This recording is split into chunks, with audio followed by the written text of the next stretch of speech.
Hello everyone. Today I want to talk to you about the Kaw Valley linear comp and also the Tacfire one over here. Okay, they're both of a very similar design. There's other companies out there that make it, like Kaw Valley on this side over here, Tacfire. The Tacfire is maybe an eighth of an inch longer. The Kaw Valley is like maybe an eighth of an inch wider. Okay, so they probably have about the same internal volume.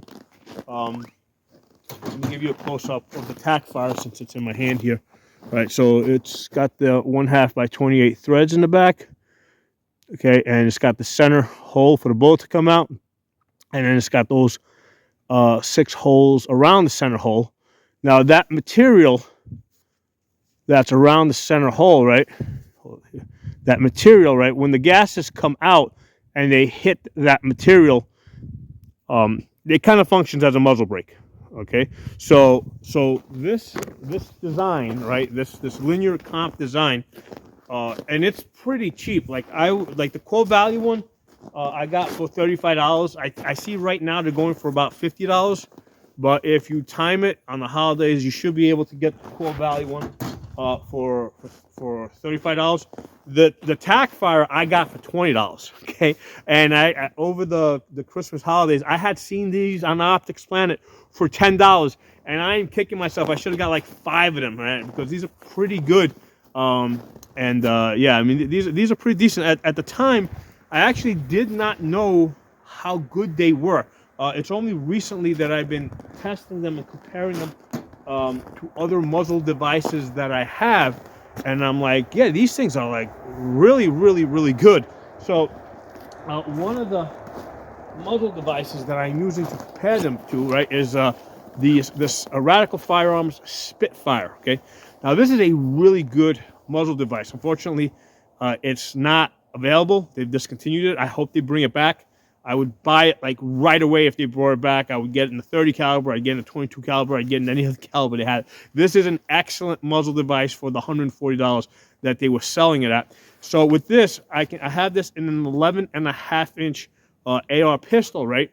And with this muzzle device here, I can shoot it with just the little ear cushions, right? I can shoot it comfortably standing. Okay. Now, if I go prone or if I'm sitting off the table, the sound tends to echo back off of the ground or the table, and it gets a little bit louder where I need to use actual earmuffs. But if I'm standing, shooting it like this, I can just shoot it with the air cushions. So that's kind of like the standard that I'm going by, because in addition to this being really good with the sound, recoil reduction is excellent, right? And also flash suppression with this is excellent. Like I can shoot this at night, okay, and I see very little flash, okay. So this is the Radical Firearms Spitfire, and basically I'll give you it's a 2-piece design. I'll post a picture where I've removed the front piece, and you can kind of see what it looks like on the inside.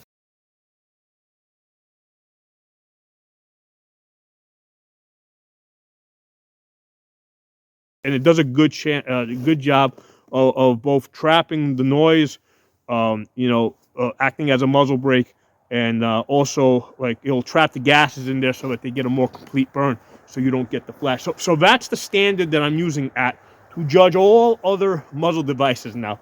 So I can shoot this standing with just the little ear cushions in an 11.5 inch barrel. Okay, 5.56 223. So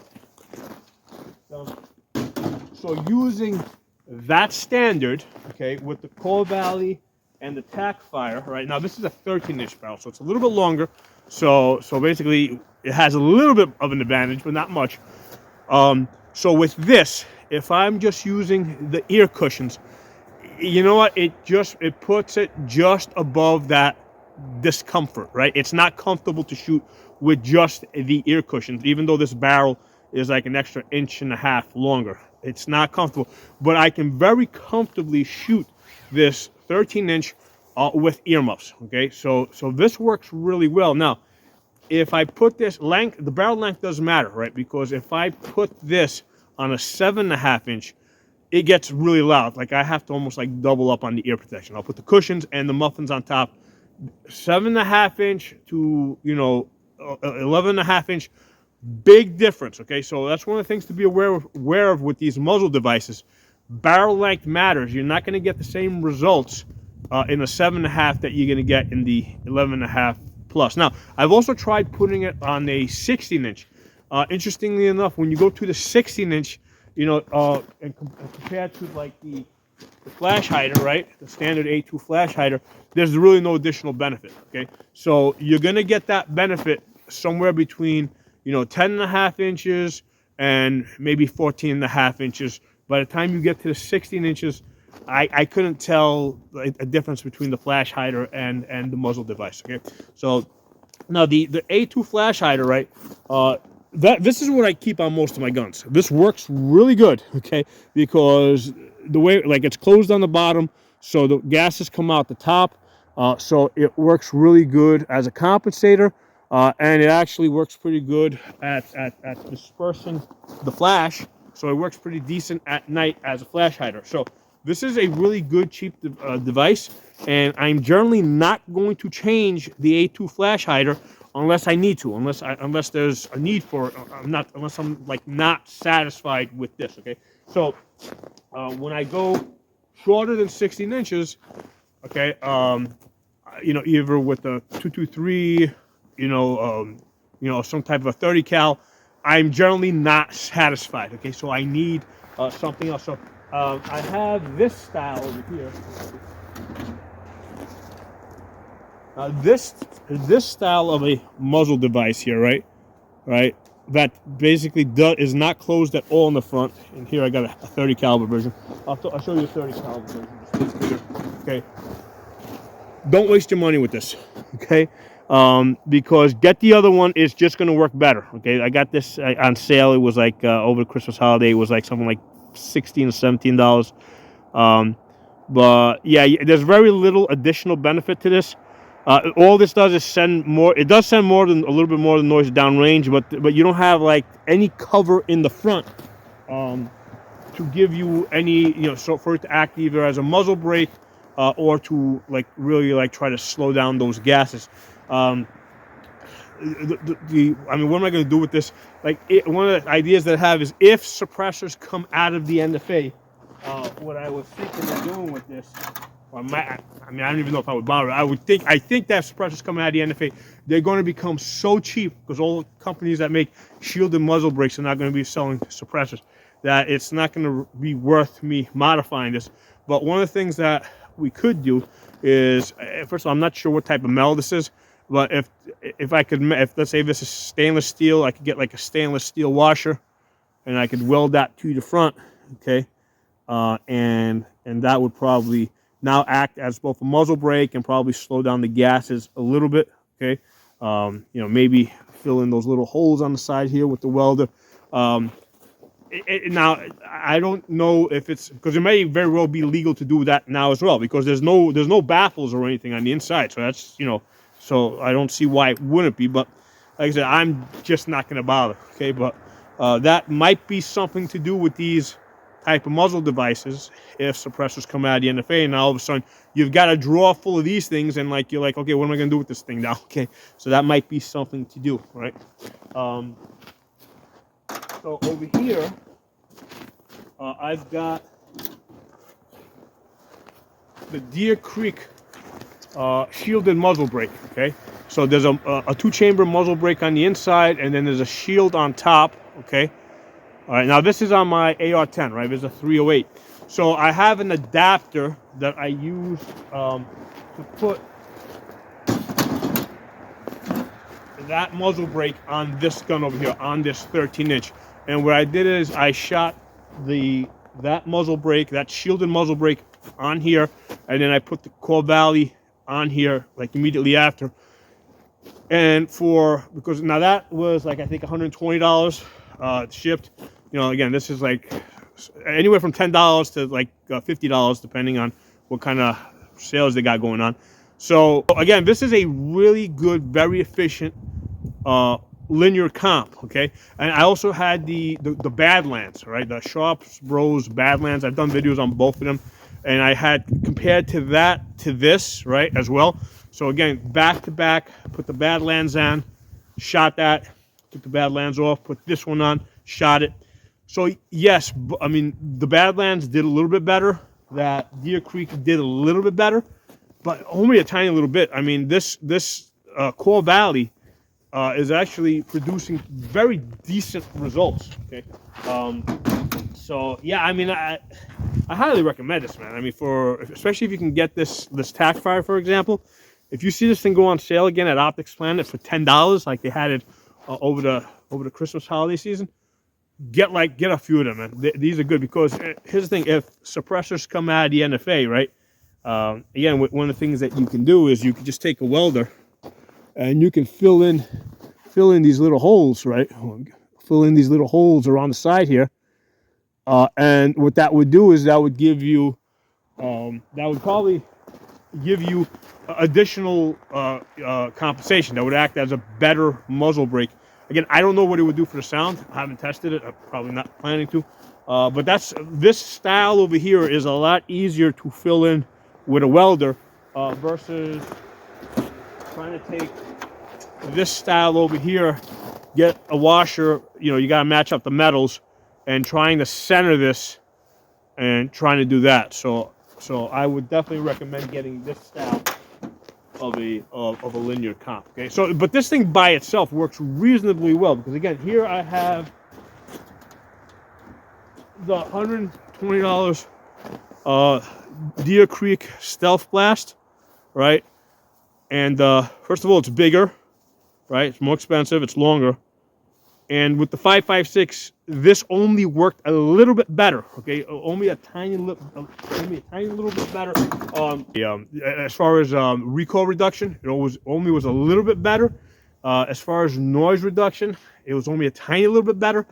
As far as muzzle flash, I'll post a video at night where I'm shooting it. Where I'm shooting this. Now this is a flamethrower at night. Okay, this is a flamethrower. So the shielded muzzle brake seems to do better at night for night shooting. Okay, does a better job of burning the gases. Okay, but this is a really efficient, you know, a very efficient muzzle device. Okay, for not too much money.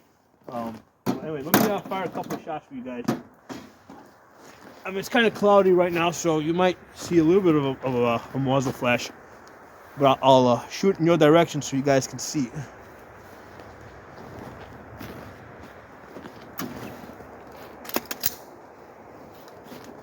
So I'll fire a couple of shots. I go from here.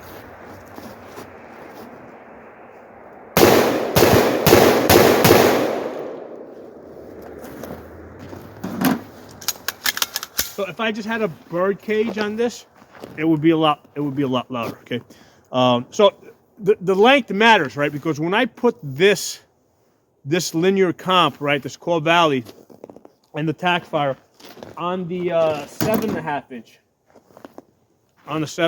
inch, it was a lot louder. Okay, and also when I put it on the 16 inch, there wasn't that much difference compared to the bird cage, right? To the A2 bird cage. So the sweet spot for these linear comps, as far as I've been able to tell, is somewhere between like 10.5 inch barrels, going up to maybe 14.5 inches. That's where you're going to get your sweet spot, where you're going to get the best results. Now, the other thing to know is you want to make sure, in order to get the best results, you want to make sure that you're not over-gassed, okay? Because, for example, this AR pistol here, it ejects at about 4 o'clock. On this one, I didn't need to put an adjustable gas valve. On the other one over there, on the 11.5, I had to put an adjustable gas valve. And the reason why that's important is, see, when you pull the trigger and the gun goes bang, right? Bullet goes out the barrel. You want the bolt to get completely out the barrel before your bolt unlocks. Okay, so if you're ejecting forward at like 1 o'clock, 2 o'clock, and it's very common to see that with the budget ARs, they overgas them so that they will run with the cheaper ammunition, with the Tula and the Wolf and stuff like that. But what's happening is, if you're ejecting forward, okay, the bolt is opening up a little bit quicker, so you're getting a lot more noise out of the ejection port. Okay, they call that port pop. So if you want to maximize the noise reduction, what you want to do is you want this gassed. Again, you can use an adjustable gas block. The adjustable gas block only restricts, so you can't increase gas. You can only decrease gas from whatever's coming through the barrel, porthole.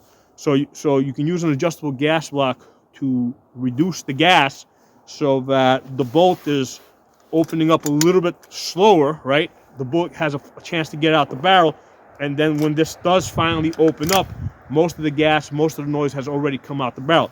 If you got a faster, if you're overgassed, the bolt's going to open up sooner, and you're going to get more gases and noise coming out of the ejection port. So that goes a long way towards trying to get the most that you can out of your muzzle device. You don't want to be overgassed, and the same thing goes with even if you have a suppressor, right?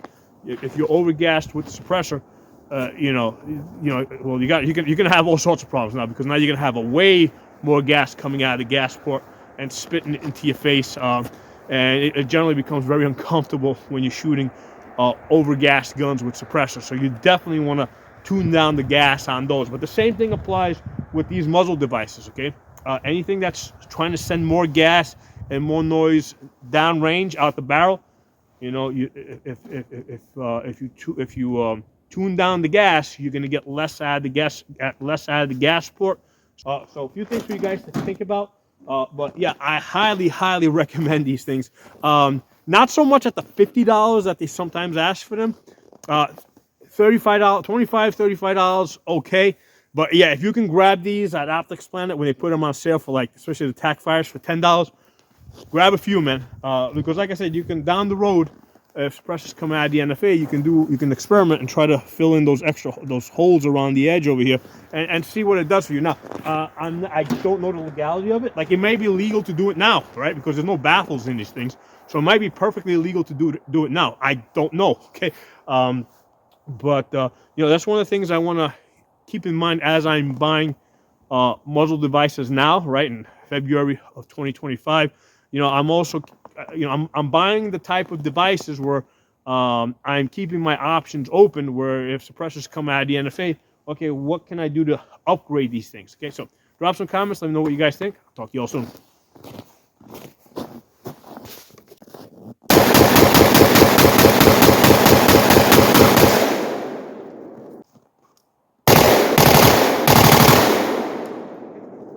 Goodbye, baby. Yoo-hoo.